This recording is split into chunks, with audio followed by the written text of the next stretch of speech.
Doctor صاحب تھوڑی سی وضاحت چاہیے تھی کہ ایک اوس درجے کے فیملی کے لیے جب بہنوں بیٹیوں کے رشتے طے ہوتے ہیں تو حق مہر کے اوپر اکثر کنٹروورشل چیزیں آ جاتی ہیں سامنے، اور جو معاشرے کی روایات ہیں ان کو پریفر کیا جاتا ہے شریعت کے مقابلے میں۔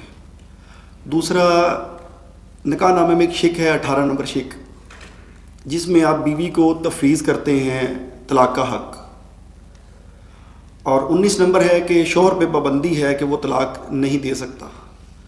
یہ بھی ہے 19 نمبر شک نکاح نامے میں ہے کہ طلاق نہ دینے کا پابند ہے۔ یہ میرے علم میں نہیں ہے، آج پہلی مرتبہ آپ کے بتانے سے آ رہی ہے۔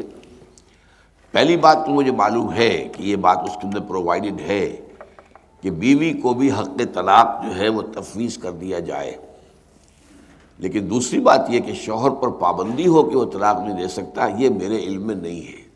اگر ایسا ہے تو وہ غلط ہے، خلاف شریعت ہے۔ لیکن یہ کہ جو 18 نمبر آپ کہہ رہے ہیں کہ وہ اگر ہے تو صحیح ہے۔ عورت کو خلا کا حق تو اللہ نے دے ہی رکھا ہے، لیکن یہ کہ اس کے اضافی طور پر جو ہے کہ عورت اگر کوئی نکاح نہیں کرنا مانگتی بغیر اس کے، تو آپ اگر تیار ہیں، آپ خواہش مند ہیں اس سے نکاح کے، تو آپ وہ شرط بھی پوری کر سکتے ہیں۔ باقی جہاں تک مہر کا معاملہ ہے، اس میں اصل میں افراط و تفریط ہوتی ہے۔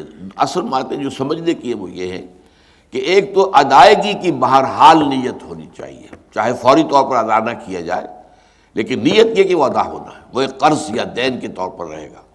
جب یہ بات سامنے رہے گی تو پھر آدمی ظاہر بات ہے کہ اپنی چادر کی لمبائی دیکھ کر ہی ٹانگ جو ہے پھیلائے گا، پھر اتنا ہی وہ کرے گا جیسا کہ وہ سمجھے کہ وہ دینے کی پوزیشن میں ہے۔ یہی چیز ہے کہ جو سیلف ریگولیٹ کرے گی اس کو۔ باقی یہ کہ اس کی کوئی مقدار معین نہیں ہے۔ حضرت عمر رضی اللہ تعالی عنہ نے ایک مرتبہ ایک جو ہے آرڈیننس گویا کہ ایشو کر دیا تھا کہ اتنی مقدار سے زیادہ مہر نہ رکھا جائے۔ یہ اسی ٹینڈنسی کو دیکھ کر جو آپ کہہ رہے ہیں اس وقت لوگوں میں ہو گئی تھی، دولت کی ریل پیل ہو گئی تھی، اور مال غنیمت بے تحاشا آ رہا تھا، فتوحات کا دائرہ بڑی تیزی سے بڑھ رہا تھا، تو مسلمانوں کے اندر جو ہے پھر پیسے کی بہتات ہو گئی، تو بڑی بڑی رقمیں رکھی جانے لگی۔ تو حضرت عمر نے آرڈیننس جاری کر دیا کہ اس سے زیادہ مہر مقرر نہیں ہوگا۔